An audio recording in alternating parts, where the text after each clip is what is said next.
నమస్కారం. నా పేరు శ్రీరామ్ శర్మ.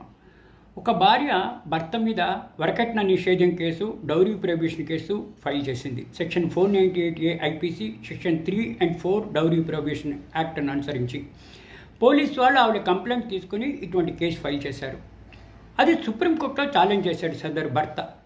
ఇట్లా హెరాస్మెంట్ చేస్తోంది ఈవిడ, నేను విడాకులకి మెంటల్ క్రూయల్టీ గ్రౌండ్ మీద వేశాను, ఫ్యామిలీ కోర్టులో పెండింగ్ ఉంది కాబట్టి దీన్ని క్వాష్ చేయండి అంటే సుప్రీంకోర్టు ఇద్దరు జడ్జిల ధర్మాసనం జస్టిస్ పర్దీవాలా, జస్టిస్ మనోజ్ మిశ్రాతో కూర్చిన డివిజన్ బెంచి క్షుణ్ణంగా అన్నీ పరిశీలించి ఈ కంప్లైంట్ సదరు భార్య వేసింది వేగ్గా ఉంది, డేట్లు లేవు, రోజులు లేవు, ఎప్పుడు, ఎలా, ఎక్కడ, ఎందుకు, ఎట్లా హెరాస్మెంట్ చేశారు, ఎవరు హెరాస్మెంట్ చేశారు, అన్నీ చాలా సైలెంట్గా ఉన్నాయి, ఇది ఆఫ్టర్ థాట్గా ఉంది అని చెప్పేసి క్వాష్ చేయడం జరిగింది.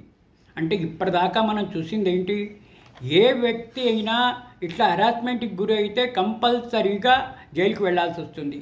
ఈ కేసులో మాత్రము భార్య ఫాల్స్ కేసు ఇచ్చింది అని గుర్తించింది గౌరవ సుప్రీంకోర్టు. ఈ విధంగా భర్త పైన, భర్త తాలూకు బంధువుల పైన వరకట్న నిషేధం case, dowry prohibition case file చేసింది, క్వాష్ చేయడం జరిగింది. అంటే ఏంటి, ఇకపై ఏదైనా ఫాల్స్ కేసులు భార్యామణులు ఫైల్ చేస్తే ఇది నిలవవు అని చెప్పడానికి ఇది ఒక చిన్న ఉదాహరణ.